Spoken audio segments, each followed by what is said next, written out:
And welcome back, everyone. Welcome back to another day, another broadcast here on the CranKy Ducklings. I'm of course just VIP with him, joined by these amazing players, by the people in chat, and by the plushies as well. Welcome one and all to a catch-up DreamHack Dallas 2025 stream. For those that were here last month, you would know that we were here. We were live casting the event, casting DreamHack Dallas day 1, day 2, and day 3. We were one of the side streams, and we even did co-stream the final day as well. We were all over DreamHack Dallas, but for those that aren't aware, there were a bunch of matches that were never casted. There were a bunch of matches that were either never casted or only casted halfway through in the group stage. The group stage, there were just so many matches happening at once. It was so chaotic, and we did our best to cover some of the matches, of course, the mainstream as well, but there are some matches that go by uncovered, so we're here to catch up on those matches. Let's go. Let us go. But we only have access to the qualifying matches, bear that in mind.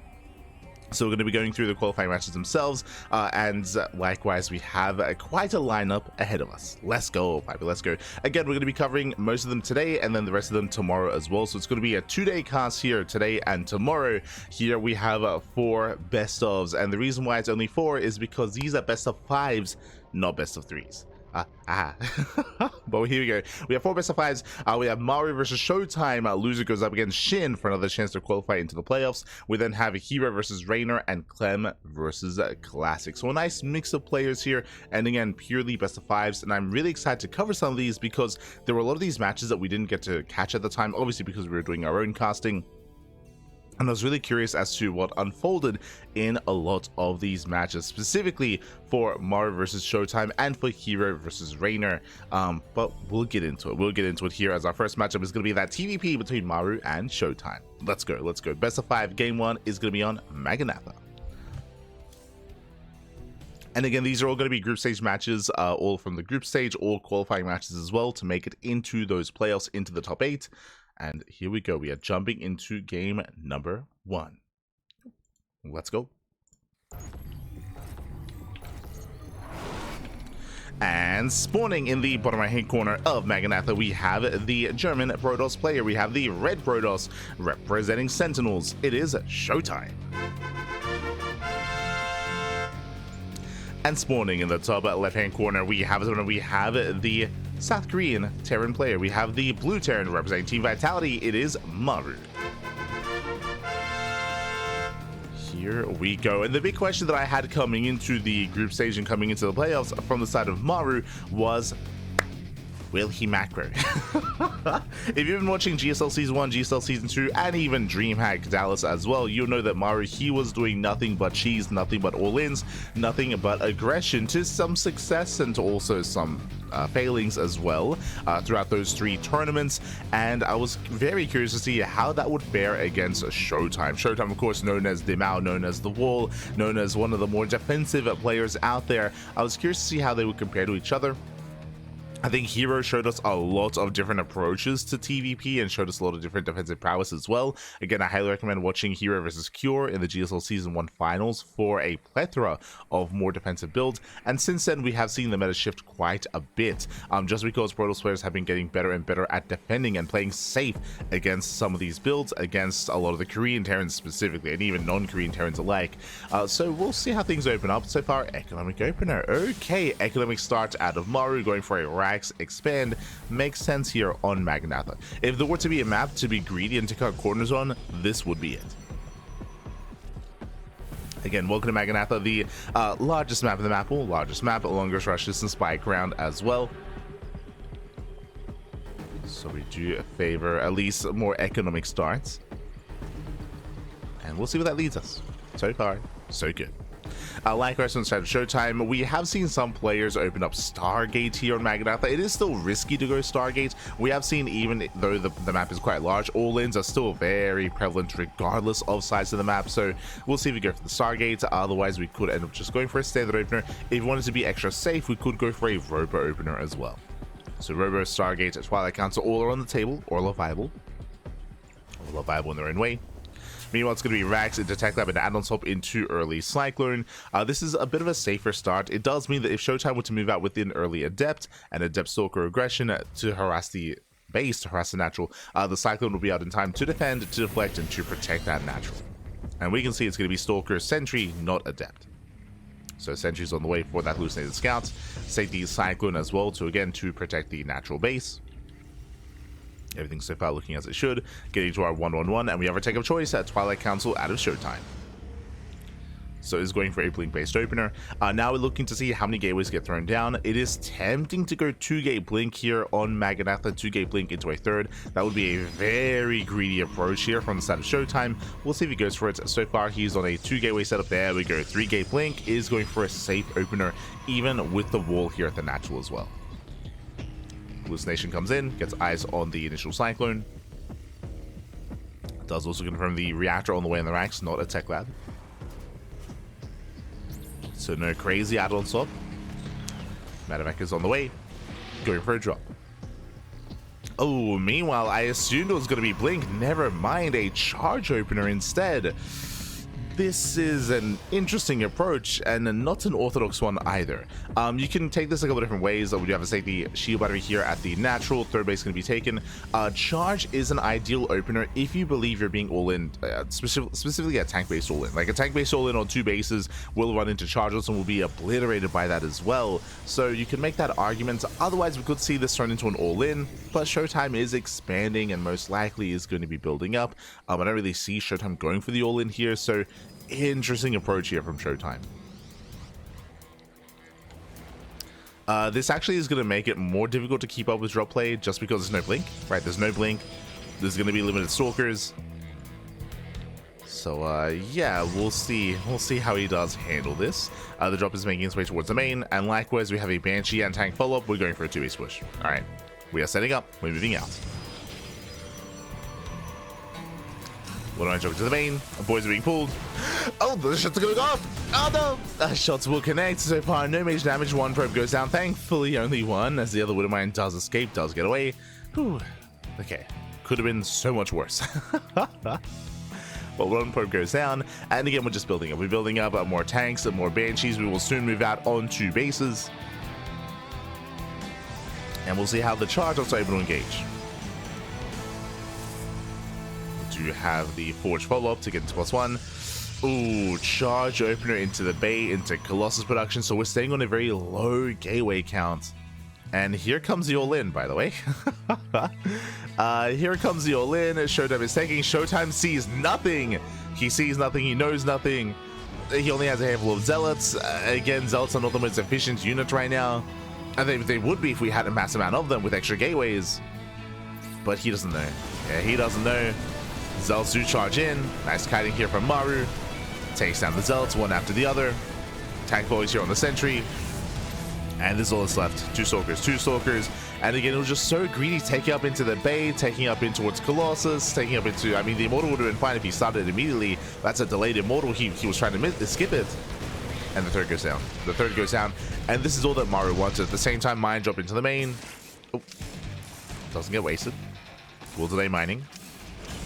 The mining's delayed a little bit further. 1 probe goes down. May not be moving in. And again, only 3 Zealots. Like, again, it's only 3 gateways. The Immortal does arrive, but Maru's just going in. Yeah, he's just pushing in. Again, it's just the 2-base all in. And again, ShoWTimE, he never saw it. He didn't see it coming. He thought he was safe to tech, to macro, to build a base, to make probes. What happened? He was caught with his pants down. Pappy GG gets called, and Maru will overwhelm. Maru takes game number 1. Whew, GG.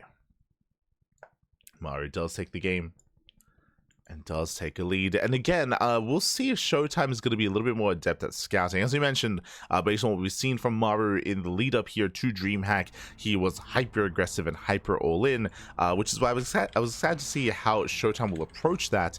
But a lot of it also will come down to scouting and having the awareness that, of course, Maru is going to commit.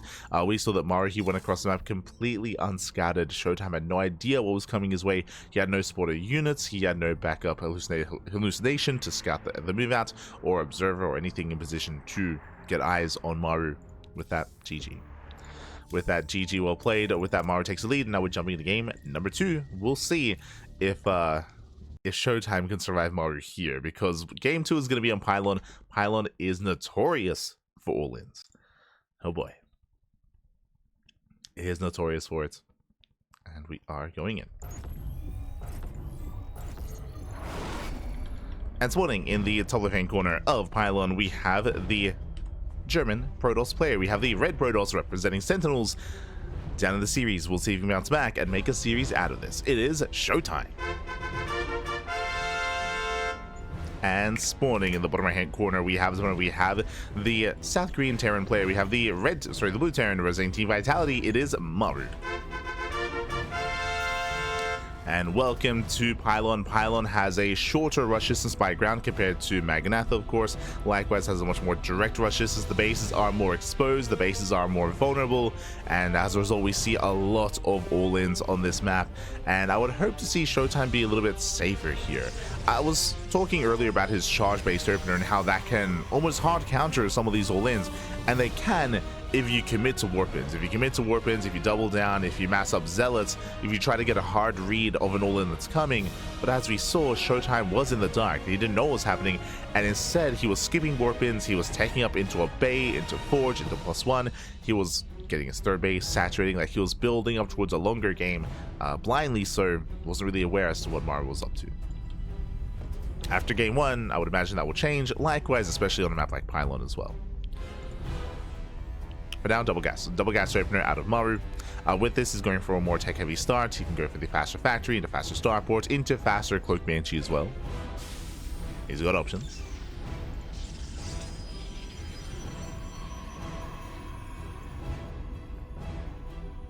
Does have options. I think a little bit will just come down to ShoWTimE and whether or not he's able to get a read on what is happening.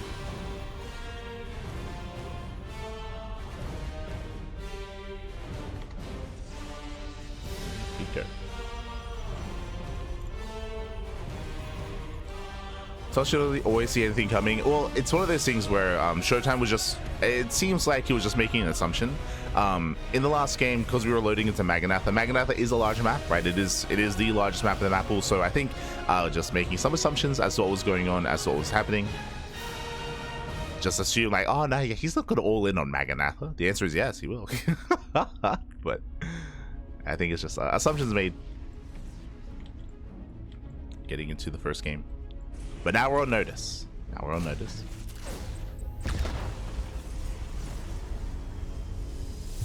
It's like, Pappy, you think Maru's ever gonna expand? No. not at all. There you go, Twilight Council opener out of ShoWTimE. We're assuming this is gonna be Blink, or, I mean, again, it could be Charge again, and a little bit more committed, devoted into Charge. We'll keep an eye on ShoWTimE. Scrolling across the map, Maru, he does go for his own 1-1-1. Once again, we have the faster Cyclone production underway. And we'll see if this leads into sort of the mine drop, or if this leads into something else, more tech heavy, more committed, more devoted. Eyes on Maru. First hallucination moves out. Oh, the Cyclone lock-on is brutal though, gets a lot of damage done.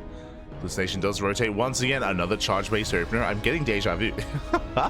We do see Maru rotating over, does keep up with the hallucination, and he will deny the scout. Ooh, what did ShoWTimE see? Nothing. Oh god. Now we can see it's just a standard follow-up here. Cyclone into mine drop. So nothing crazy, nothing really too sinister here, but now we have to spend another hallucination to confirm that nothing is happening. So that's going to be the second hallucination moving in. Behind this, again, is going to be 3 gates into charge. Robo's on the way for ShoWTimE. Hallucination will confirm the add-ons here. Does confirm the second tech lab. Okay. And it's the same build. So far, this does look like the same build here. Now, what is scary, especially on Pylon, you can see a 2-base all-in. You can scout a 2-base all-in. That doesn't mean you can stop it. I'll be honest. Like, again, 2-base all-ins, they hit harder on Pylon. And so far, ShoWTimE, he's gotten an idea of what's happening. He does see that second tech lab. Ooh, this time, I said same build. No Banshee. Raven. Does open up Raven, not with Banshee play, so he's going to be harassing. He's not going to be as dedicated this time. Meanwhile, drop into the main. Boys are being pulled away. So far, just an mining time. Oh, yeah, does lie a lot of mining time. There you go. One probe goes down. Ooh, mine is not saved. Does save the other. And we just see ShoWTimE going for the same response. What do we see here? So 2-base opener, 3-gate charge into what? Into a bay. Into, I believe I saw a forge. If I'm not crazy. Yes, into the Forge. So +1 into Colossal Production. But this time he's staying on 2 bases as the Mind Drop comes back in. Oh my god, Jesus. Does come back in. Behind this Maru, he is gearing up. The Raven, I believe, is out. It's going to be harassing across the map. Once again, just trying to keep attention elsewhere. Does scout, does confirm there is no expansion. And again, this time ShoWTimE is going for a Colossal Production before expanding. So very safe play here by ShoWTimE. So the opener was similar to last game, except again, as we mentioned, this time he will delay the expansion. This time Colossal Production has already begun. Remember, last game, the game ended before anything came out from the Robo, or just as their first Immortal popped. So much safer play. The Observer is outside of the base. We got 2 Observers each. Jesus. This time there's 2 Observers. One in the main, one in the natural. Confirming everything that's going on. And we are waiting to see extra Raxes thrown down.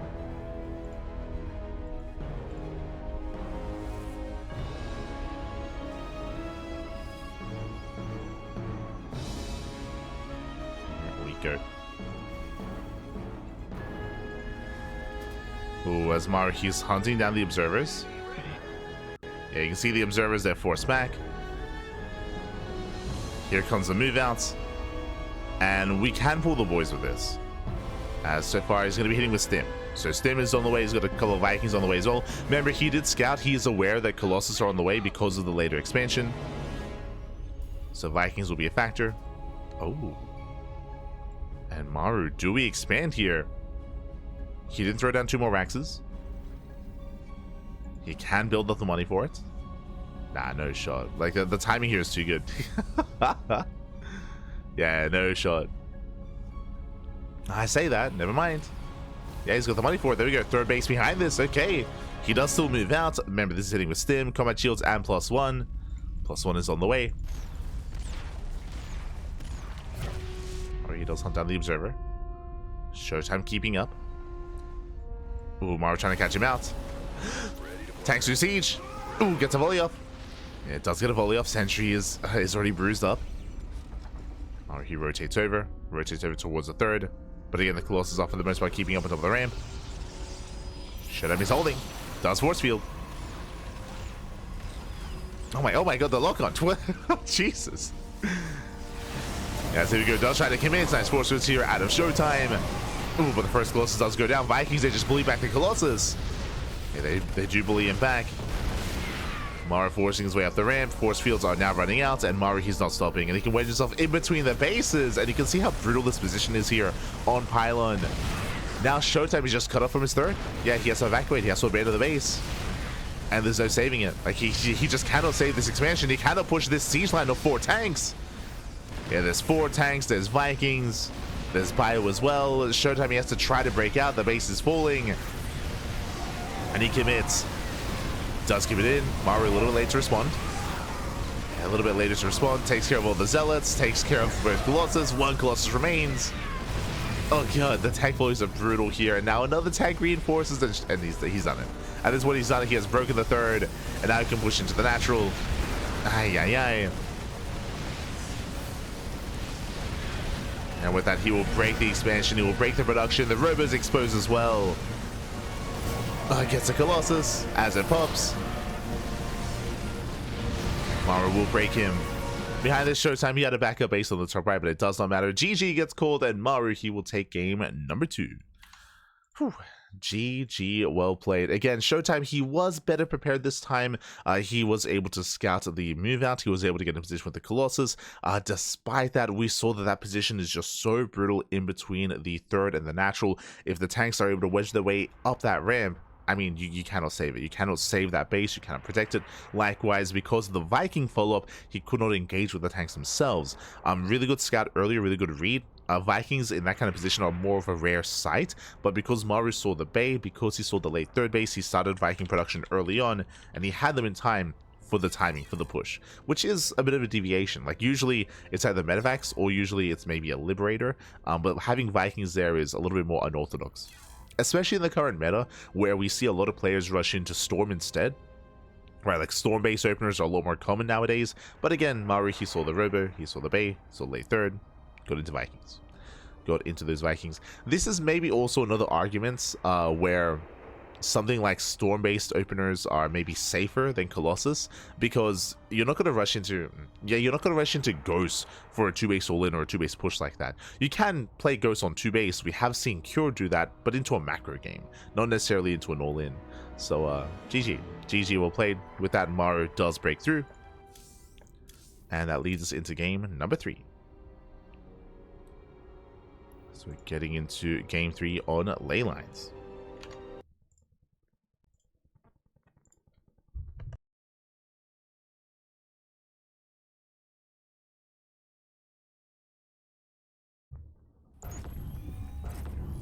Go. And spawning in the bottom left-hand corner of ley lines, we have the German Protoss player. We have the Red Protoss representing Sentinels down in the series. We'll see if he can recover. We'll see if he can bounce back. This would be the map to do it on. It is ShoWTimE.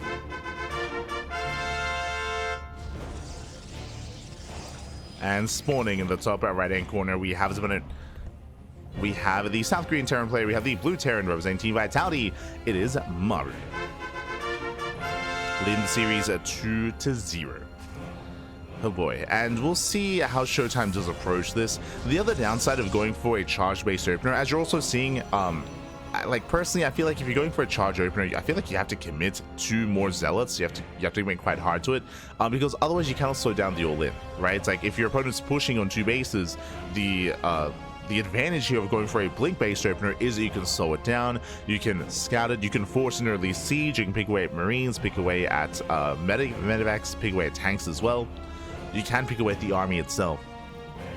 Going for a charge-based opener, it feels like if you don't commit to mass zealot like that, then it's harder to shut down these pushes. It feels that way, at least anyway. We'll see. We saw like a more defensive setup last game by ShoWTimE getting to Colossus as well, but even then he had a hard time engaging into those tanks, at least because they were always pre-sieged, right? We saw Maru, he was able to set up and definitely kind of dictate the flow of those fights and of those games, or of that game. We'll see how ShoWTimE will adjust. We'll see if he goes for the same opener into charge again.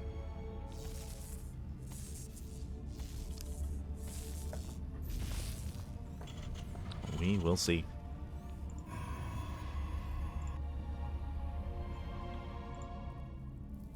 But it was a really nice addition for Maru to have gone for reactive Viking production. Again, like despite having Stim, he had no medevacs. It was just pure Viking. It was just to bully his way forward even further. Meanwhile, double gas, once again, double gas opener, going for the faster factory into tech lab, same opener here. So it's going to be an add-on swap into Cyclone, into his starport, into most likely mine drop. In game 1, we saw him follow that up with Banshee. Game 2, he went Raven. Game 3, what's it going to be?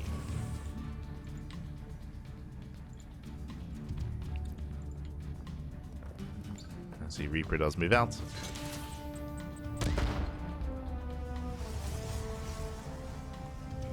There's a Cyclone.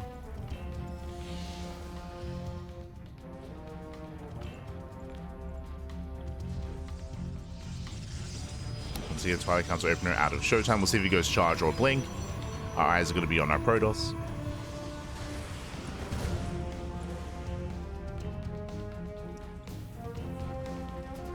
As Maru's getting into his starport, we're assuming it's going to be Cyclone into Widowmine. We're making that assumption. Into mine drop. If there is, Widowmine's on the way into mine drop. So this is the same opener 3 games in a row. The follow-up, there has been some deviation there, for sure. Hallucination gets a full scout. It does get eyes on the same setup. Does get eyes on the lack of add-on swap on the starport, so he knows that we're not rushing into Banshee play. And once again, it is going to go into, he's going to go into charge. So 3-gate charge. Now, I didn't get to talk about the map, but welcome to Ley Lines. Ley Lines has a longer rush distance by ground compared to Pylon. Likewise, is a little bit more defendable here, as these choke points, these ramps are more narrow. They're a lot, like on Pylon, they're huge. On Pylon, they're like 3 tanks wide. Here, they're a little bit more narrow, so you can spend less energy, less force fields to wall these areas off, and also have these stronger defenses. Robo follow-up here at the ShoWTimE does take his gases, most likely is going for 2-base Colossus. as he's taking his gases before taking a third. Meanwhile, just like game 1, we're going not into Raven, into Banshee. So we're getting ready here for a tank Banshee push. Once again on 2 bases. Once again, very dedicated, very committed. Soon to be all in here from Maru. We don't really expect him to expand. Last game, he did throw down the 3rd CC behind it, but it didn't really come into play. Like, oh god, as the mine shots are going to be going up, but once again, ShoWTimE does pull away in time, and we'll save 1 Widow Mine. So 3 probe kills. Maru, who will keep a Widow Mine hidden here in the back. Gases are taken. We have a +1 on the way, and there's the bay. So once again, it is going to be 2 base Colossus alongside charge. And again, this is meant to be a very safe opener, just because you're delaying your 3rd by so much. So this is meant to be safer. On top of that, the Colossus should be a little bit more sturdier this time, because this time there are no Vikings, right? This time it's going to be Banshee support. But the push is earlier. Yeah, that's the downside here, is that this time this push does hit sooner, does hit faster. We're not waiting for Vikings. We're not even waiting for the 2nd racks. Jesus. We're not waiting for anything. This is a beyond move out. Basically, we're pushing without... This is pre-stim. Like, this is a stimless push. No stim, no combat shields, no upgrades. 3rd base is denied already.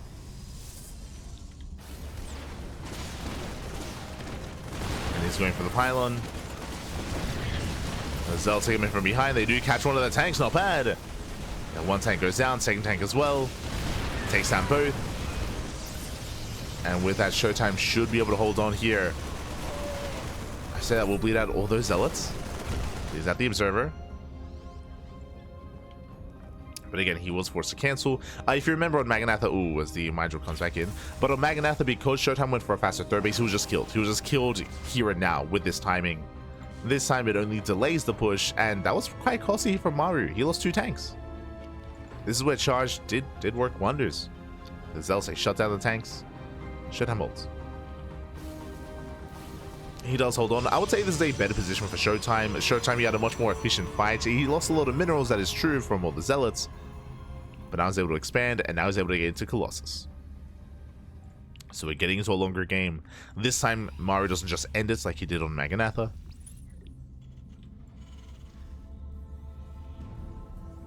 From here, now we're going for the 2nd wave. Now, when it comes to the 2nd wave, with stim, combat shields +1, 2 more maxes are being thrown down, Maru may pull the boys with this. He will have the option to pull the boys, and I think he will, especially after losing 2 tanks, because he's committed to more tank production. It would make sense if he would.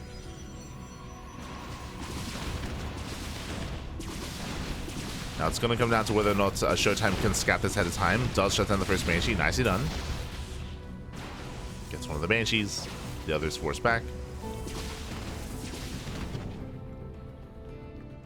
ShoWTimE claiming his 3rd. Building a more Colossus. Maru, he will scout. He will confirm the Colossus. Viking production's already begun. And once again, like, this is a little bit more unique here. Often, I mean, I say that. Often you don't really see Vikings this early on when you go for a 2-base all-in like this. But at the same time, you don't often see these Colossus openers either. Like, they're very out of meta because of Storm. So this is like it does feel like a bit of an older school response here by ShoWTimE. And here we go, we send it. We just send it across the map. How many Vikings? We have 2. So far, 2, soon to be 4 Vikings. We have the Raven, we have 4 tanks. It's a heavy tank count. ShoWTimE spots the army. He needs to try to slow this down. He's trying to engage. Oh, he'll take a lot of hits though. Yeah, the Vikings, they pounced in. A brutal anti-armor missile. Missile goes up. Gets 1 Colossus already. The Vikings, they just get so much free damage. Yeah, just so much damage on this.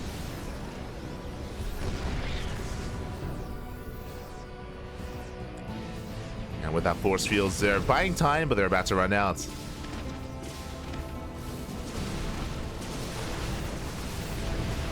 And from here, Maru just forcing his way in towards that natural.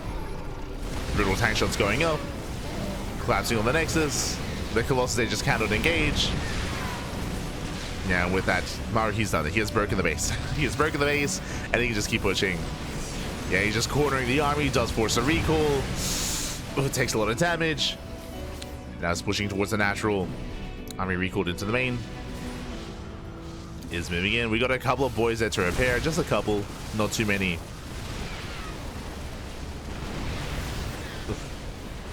Yeah, and the Colossus, they just kind of hold their own. They're just being bullied back by the Vikings time and time. They just can't engage. Yeah, they cannot engage. GG gets called, and Maru, he will take the series 3-0, taking down ShoWTimE. GG. GG, well played. And this was an interesting series, I will say. Like ShoWTimE, he was playing pretty defensive, is what I will say. He was being very defensive. He was delaying his expansion. He was setting up with Colossus, setting up with early charge as well in almost all 3 games. Like, bar game 1, like game 1 was a little bit different. Game 1, like ShoWTimE just assumed that he could be greedy, and he was punished for it. But I appreciate this series because it puts some things into context here. Like this, it reaffirms, or like it confirms, like one of the reasons why going for these faster Colossus builds have fallen out of favor as of late, and why storm-based openers have risen in favor when it comes to being defensive, when it comes to being safe. You know, I point to players like Estrella, point to players like Creator, like Classic, and Hero is a little bit different. Here he does mix it up, and he does like to mix things in. But yeah, going for this Colossus follow-up here, I feel like is usually meant to be a safe way to open up, but like Maru, he just once he scouts it, yo, just react around all the Vikings, just commit to the all-in anyway, and the Colossus, they just get bullied back. A dynamic that wouldn't really happen if it was to be like something like a storm-based opener or storm-based follow-up. I feel like this is like another reason as to why that's kind of risen in popularity in recent times as well, just because it is even safer to go for that, or less punishable, I should say, in some ways. Yeah, GG. GG, well played. Aye. As Maru does claim the series, Maru does take down ShoWTimE and advance on to the playoffs. And again, I was really curious to see how that matchup would unfold, and how the player dynamic would actually take place between ShoWTimE and between Maru. I feel like it was insightful. GG well played. With that, Maru, he does advance on, and now we're going to be following ShoWTimE into his next series. ShoWTimE going to be knocked down to another best of 5. It's going to be ShoWTimE versus Shin in said best of 5. Let's go.